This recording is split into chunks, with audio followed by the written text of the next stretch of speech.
Hello guys, नमस्कार। मैं हूं आपकी संजू यादव और हमारे संजू यादव अवधी ऑफिशियल चैनल में आप सबको स्वागत है। तो आप सब कैसे हैं? उम्मीद करती हूँ बहुत अच्छे होंगे दोस्तों। तो जितने हमारे न्यू दर्शक लोग हो चैनल पे नहीं हो तो चैनल को सब्सक्राइब कर लीजिए। और आइए, मैं आप सबके लिए बहुत प्यारा सा माता रानी का गीत लेके आई हूँ। तो प्रेम से बोलिए जय माता दी। तो चलिए मैं आप सबको सुनाती हूँ।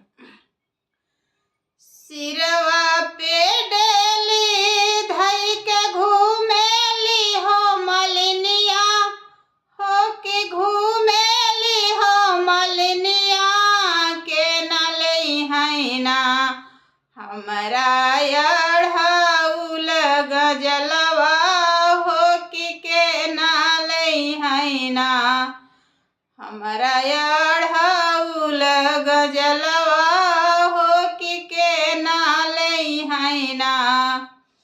सिरवा पे डेली धई के घूमेली हो मलिनिया, हो के नालई है ना हमरा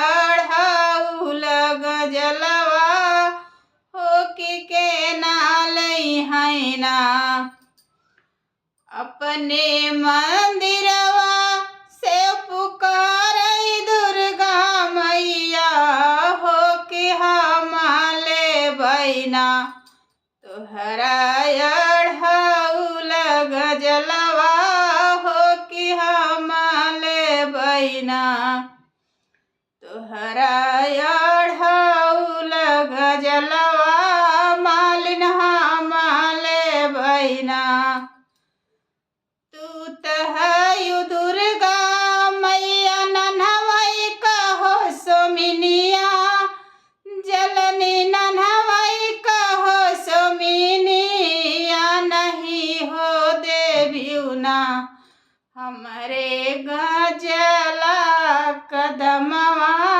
हो नहीं रे देवियुना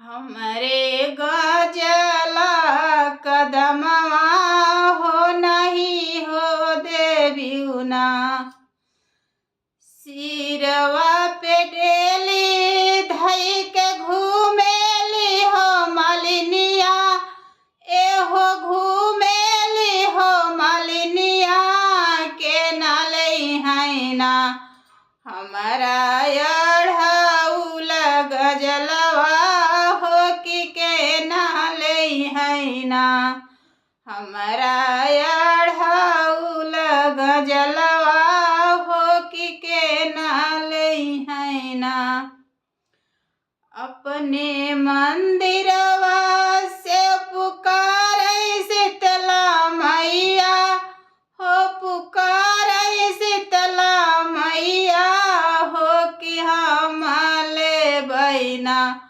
मालिन तोहरा हो गजलवा, हो कि हमाले बैना मालिन अढ़ाउल गजलवा, हो कि हमाले बैना तू तहयु मोरी मैया नन्हवई कहो सोमिनिया, जलनी नन्हवई कहो सोमिनिया नहीं हो देवियुना हमरे गजला कदमवा, हो नहीं हो देवियुना हमरे गजला कदमवा, हो नहीं हो देवियुना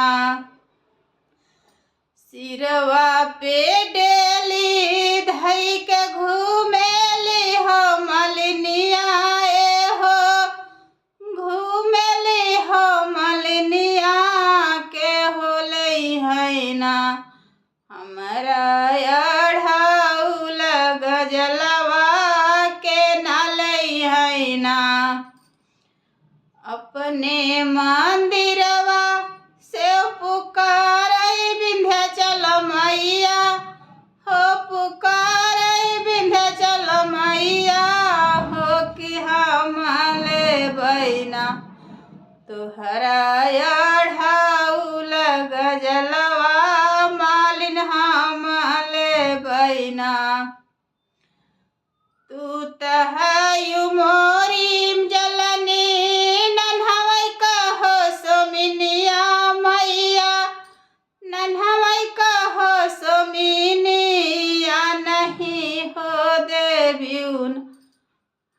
हमरे गजला कदमवा नहीं हो देबियुना, हमरे गजला कदमवा हो नहीं हो देबियुना।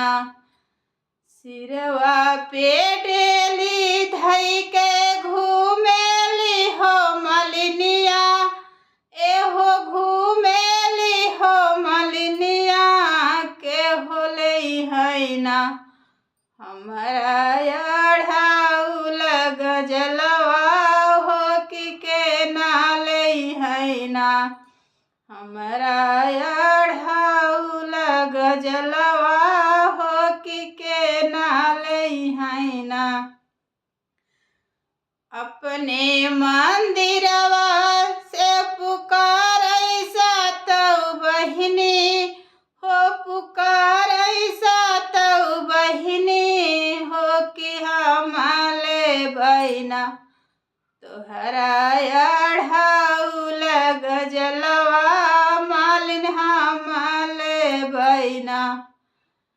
तू तहायु मोरी मैया नन्हवै कहो सोमिनिया जलनी, नन्हवै कहो सोमिनिया नहीं हो देबियुना। हमरे गजला कदमवा नहीं हो देबियुना, हमरे गजला कदमवा नहीं हो देबियुना, हमरे